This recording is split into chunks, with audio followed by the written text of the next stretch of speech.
Hello all, I'm KelKidman and welcome to Breaking on the Daily, where today we are going to begin with Putin asking Biden, hey, debate me, bro. Because there's been a bit of content surrounding this. Because, well, Biden called Putin a killer, and Putin fired back essentially saying, oh, well, takes one to know one, I guess.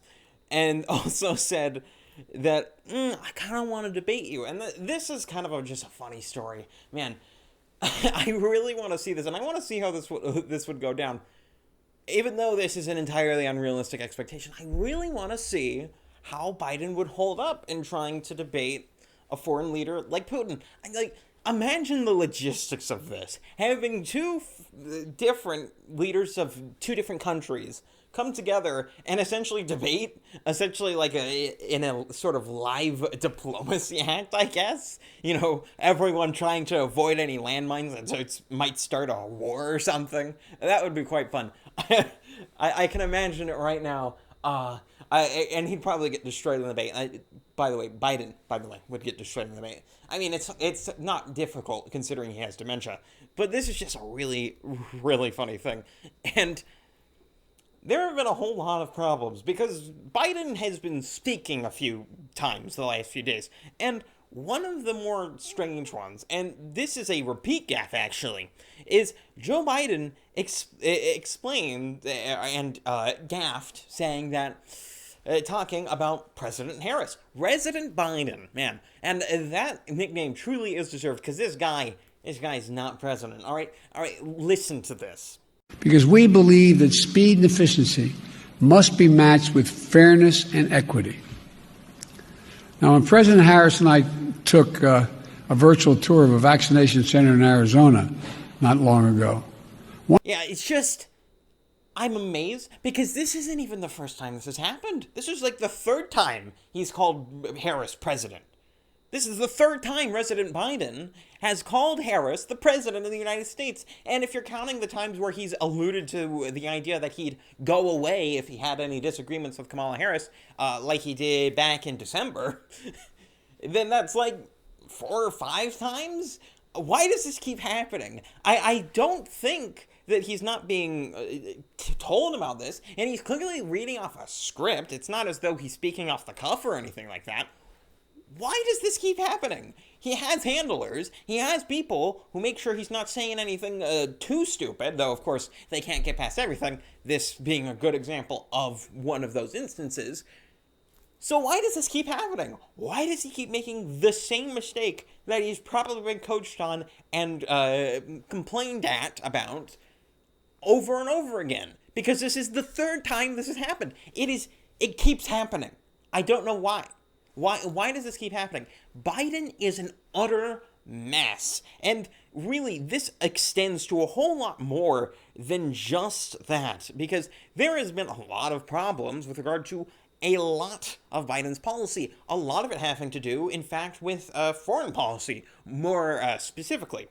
With there being completely inconsistent messaging on things like the border crisis. You see, Jen Psaki has actually kind of gone back and forth on calling the border crisis what it is and calling it a border challenge. Of course, they want to make it sound as good and fine as possible, but this is an utter failure of any sort of governmental policy, and it is something that happened almost immediately once they got into office, and it's not something that they can very easily blame on Trump, because there is no way that Trump was keeping it all together totally fine until the very moment he was out of office, and then he caused all of these sorts of problems. That's not how this sort of thing works. It is obvious to everyone with eyes, which I hope is at least the majority of the American public, that Biden is at most fault because he has been signaling that he's not going to do anything about it. It is not about whether he is saying, well, come in, or no, please don't come in.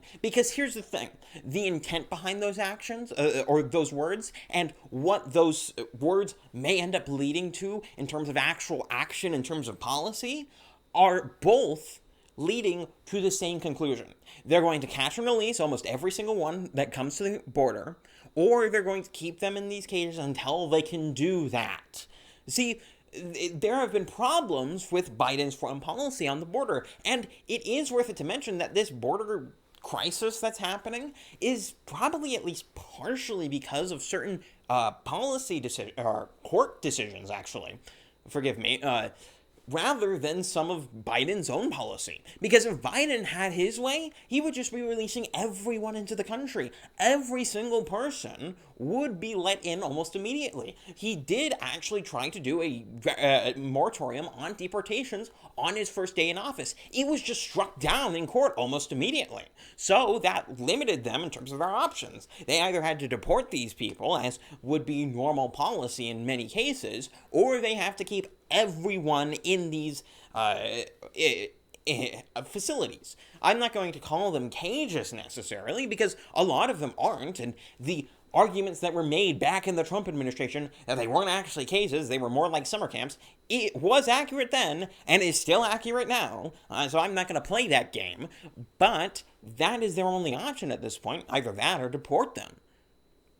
That's kind of the position they found themselves in. But the fact of Biden's rhetoric has caused a whole lot more problems. And this isn't the only example of such, because it isn't just in terms of the border policy, whereas Biden's foreign policy and most of the foreign policy aimlessness has caused a whole lot of problems. Because this is also happening in China. Because it has been revealed through a Wall Street Journal report that there have been a lot of screwy things going on with the Wuhan investigation that was done by the WHO. There has been a whole hullabaloo over the past year about the investigation into the origins of the coronavirus. And this is simply the latest update about it. And a lot of these is just confirming suspicions that people already had, that the Chinese were infecting the entire process for the most part, and what processes they weren't infecting, at least not directly, were indirectly affected by people who were essentially communist pawns within the WHO. This shows it was essentially right for Trump to get out of the WHO back in, I think it was August when he did. That sort of policy moving actually caused the Chinese to start sweating. It made people have to move and actually do things to prove their worth. And sometimes they failed, sometimes they succeeded. In this case, there could be things done against the WHO, done against China, if Biden actually had the political teeth to do so. Now, I've already made it emphatically clear that I don't think the Biden administration, though I will separate Biden, Resident Biden himself, and the administration, these are two separate entities. Resident Biden is fairly pro-China, and that's evident in his rhetoric. You see it all the time with him defending them on many fronts.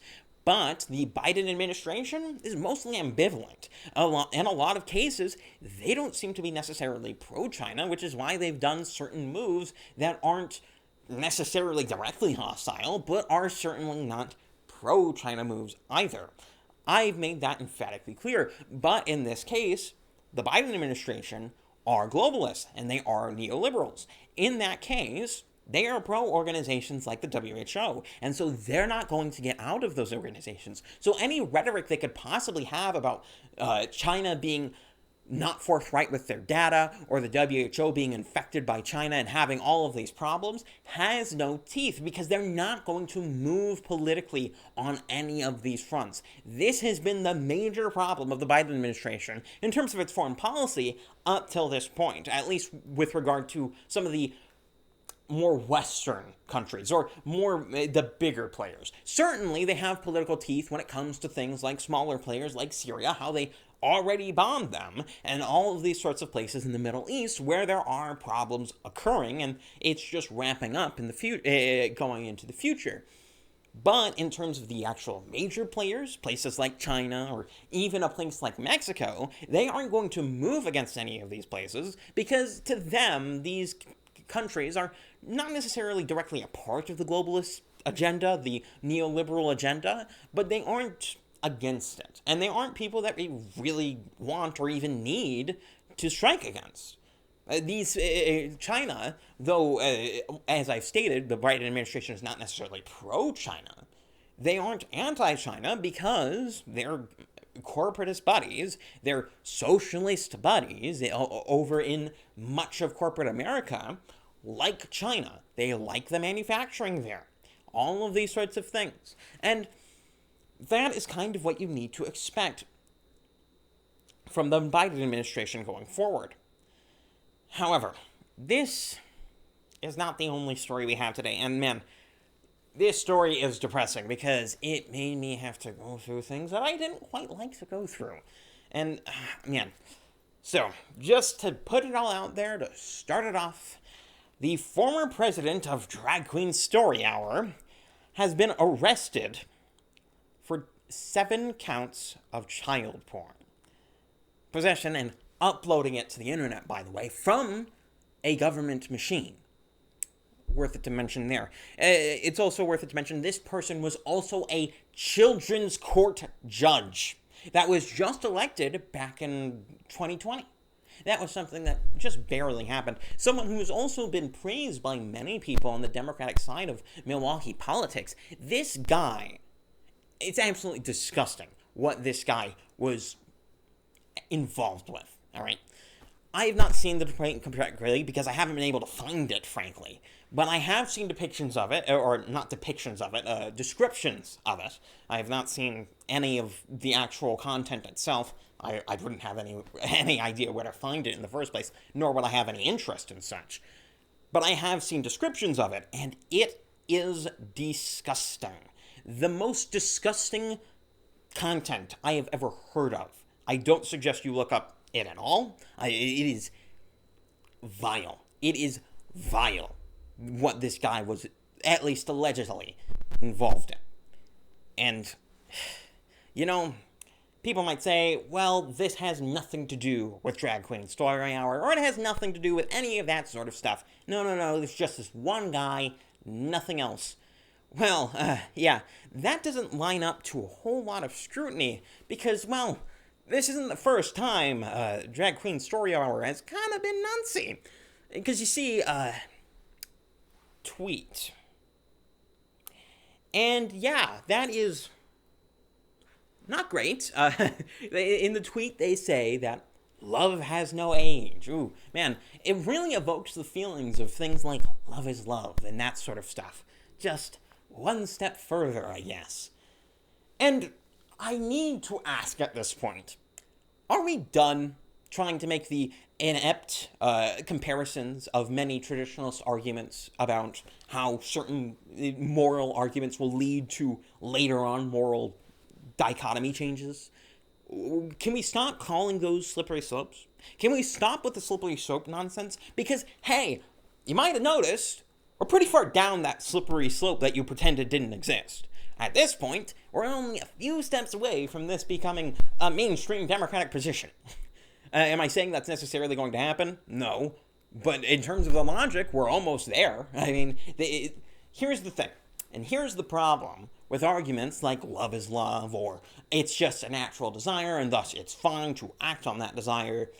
Here's the problem with those arguments, is those arguments justify almost anything so long as it is consensual.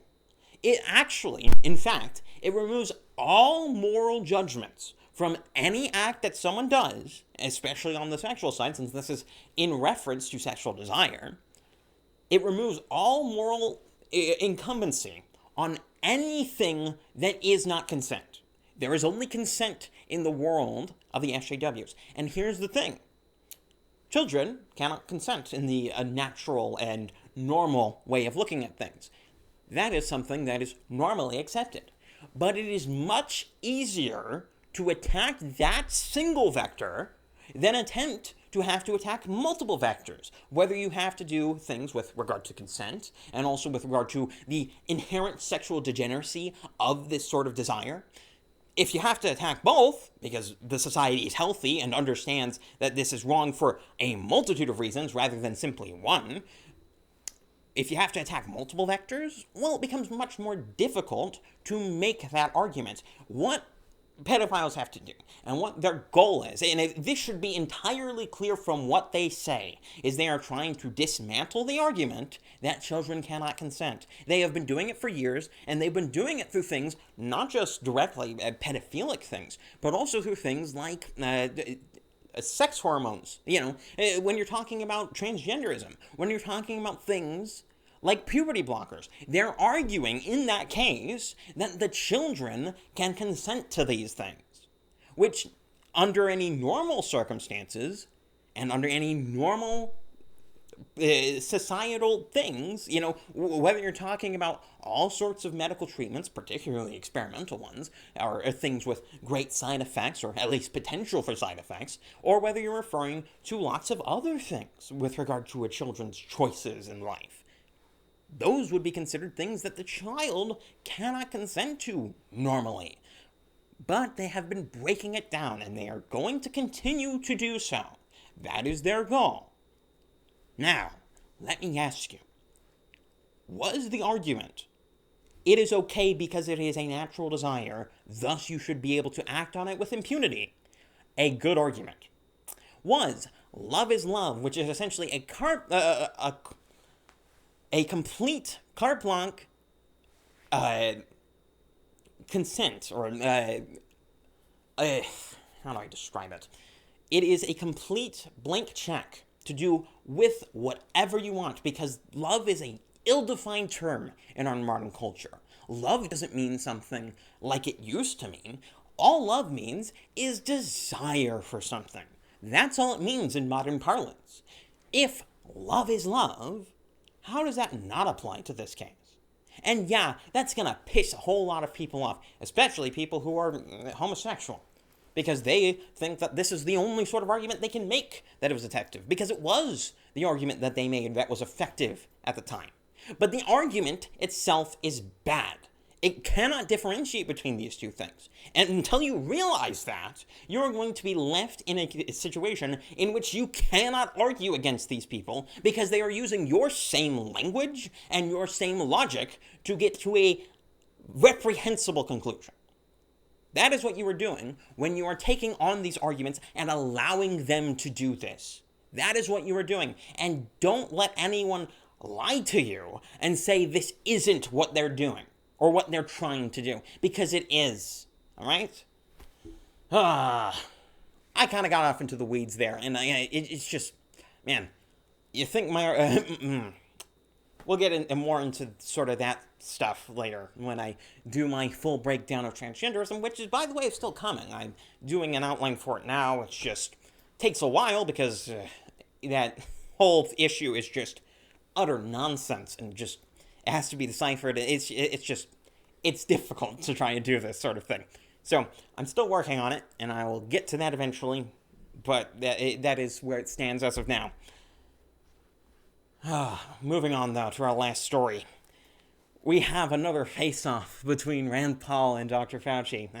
I wonder when we're going to strip him of his doctorate, because this guy has been consistently wrong about quite literally every single thing for the past few decades. He's been wrong so many times. It is absurd. Only a government employee could be wrong this much and still have a job. Seriously. This guy is now trying to promote the idea, of course, which has been going on this crusade for a while, that vaccinated people should continue to wear masks because variants, I guess. And he's trying to make the argument, well, no, that's substantiated in science because there's evidence that blah, blah, blah. Oh, there may be less immunity to different variants and whatnot. And, well, there is none with regard to COVID. As Ron Paul rightly pointed out in this particular exchange, there is no evidence of anyone being hospitalized for being, after they are vaccinated, for having a COVID variant. That wasn't the one that they were actually vaccinated for, the original variant. None. Zero. Nada. It hasn't happened. And yet Dr. Fauci is still like, well, you should still wear a mask because we don't want you to get it. And at that point I have to ask, wait, wasn't the mask so that you couldn't spread it to other people? I mean, masks are such an absurd thing. It is such theater that they cannot even keep their own argument straight. Because these mask advocates, people who are pro-mask and deny any sort of evidence that isn't a model, which is just pseudoscience, or a completely flawed, controlled lab study that does not represent what they're actually trying to advocate for. People who, like that, have been advocating, well, no. It doesn't have anything to do with you preventing yourself from getting it. No, it's about preventing other people from getting it from you. Which, by the way, only makes sense if you have it. And by the way, asymptomatic spread, just about as much evidence for that as there is for mass. The only evidence there is, once again, is a bunch of modeling, which is all, once again, fake data. I don't know why I need to I do know why I need to keep explaining this, because I'm not popular enough to make this a huge movement. But seriously, modeling is a problem, especially in political science. The political sciences. Sciences that are advocating for public policy, it is rife in that particular area. As I've already explained many times, these people are bureaucrats. They are there to advocate for policy, and they will get the results they want. And it's shown very well in the mass study that happened with the CDC, and one that I cited earlier, that showed that masks, at most, at the highest that you could possibly construe the study as showing it to be, prevented 1.5% of all cases of COVID-19. It lowered it by 1.5% over 100 days. Yeah, that's nothing. It's barely even statistically significant, if that. But of course, at the end of this study, the conclusions, the scientists were like, well, this justifies mask mandates. 1.5% decrease. Woohoo! That justifies it. Totally.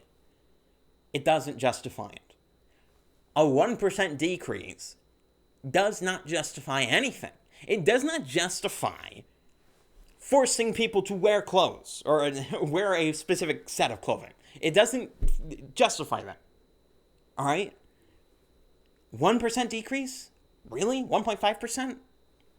That's nothing. That is the definition of an ineffective policy. It doesn't work. Yet Fauci's still advocating for it, and he's advocating for double masks now, despite the absolute dearth of evidence on that front. There's barely even models for that yet. But he's still advocating for it, because he's advocating for policy. He's there to be a Biden shill. That's what he was always there to be. He was there to be a lockdown shill for the entirety of 2020. Partially because I think he knew there would be some shenanigans if he got some things done. The guy is a political hack. That's what he's always was. The only reason he ever advocated for openings at any point during 2020 is because he thought the political winds were changing and he didn't want to lose his job. Because he wanted to start advocating for policies that Trump liked. Because he thought, well, if I don't do that, then maybe I get fired in 2021. That's what he was thinking. That's what he's thinking all the way through this. Because he's a grifter. He's the definition of it. He's a pseudoscientist. That goes for a whole lot of scientists in his particular field. Because that's kind of what the field has become at this point. It's filled with people who don't deal in actual data, who don't deal in actually studying the world as it is, but rather studying it how their politicians, how their grant money donors wish it existed. That's what the world they exist in. That's the world that public health scientists live in. That's the world that a lot of criminologists live in. That's the world that a lot of economics majors, that's the world that a lot of these people live in. Because they're there to advocate for policy, not find science. And that's where I'm going to leave you off, all right? If you liked the video and enjoyed that rant I had in the middle there about all that degeneracy, do in fact subscribe, because there's going to be a whole lot more of that coming over the next, who knows how long I'm going to be doing this for.